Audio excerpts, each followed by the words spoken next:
এই যোগান সমীকরণে আমাকে আগে চিনতে হবে কোনটা দিয়ে কি বোঝায়।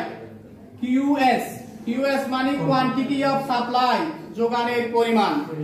তারপরে হচ্ছে 2 + 2p, p মানে হচ্ছে প্রাইস। এখানে দাম বা প্রাইসটা হলো স্বাধীন চলক, কিউএসটা হলো অধীন চলক। তার মানে আমি p এর দামটা ইচ্ছে মতো ধরে নিতে পারবো। তাহলে p এর মানটা যদি আমি ইচ্ছে মতো ধরে নিই, মনে করেন 1 টাকা ধরে নিলাম, তাহলে 1 টাকা ধরে নিলে এখানে p এর সাথে যদি 1 বসাই, p এর জায়গায় 1 দিয়ে 2 গুণ করলে কত হবে? 2 একে 2, 2 এর সাথে 2 যোগ করলে 4। তারপরে যদি 2 টাকা ধরে নিই p এর জায়গায়, তাহলে 2 গুণ 2, 2 গুণে 4, 4 এর সাথে 2 যোগ করলে 6।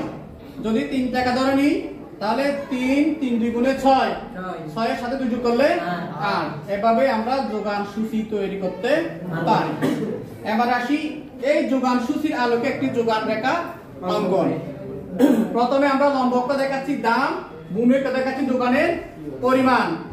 এবার সূচিতে দেখি দাম যখন 1 টাকা, যোগানের পরিমাণ তখন 4 একক। এই যে দাম যখন 1 টাকা, যোগানের পরিমাণ 4 একক। দাম যখন 2 টাকা, যোগানের পরিমাণ 6 একক। এই যে দাম যখন 2 টাকা, যোগানের পরিমাণ 6 একক। এরপরে দাম যখন 3 টাকা, যোগানের পরিমাণ 8 একক। দাম যখন 3 টাকা, যোগানের পরিমাণ 8 একক। এবার এদের মধ্যে সম্পর্ক নির্দেশকারী বিন্দুর নাম দিই a b c। এবার বিন্দুগুলো যদি আমরা যোগ করে দিই, তাহলে আমাদের কাঙ্ক্ষিত যোগান রেখাটা পাওয়া যাবে। a b c, এটাই হলো SS যোগান রেখা। তাহলে আমরা কি বলতে পারি যে সূচির আলোকে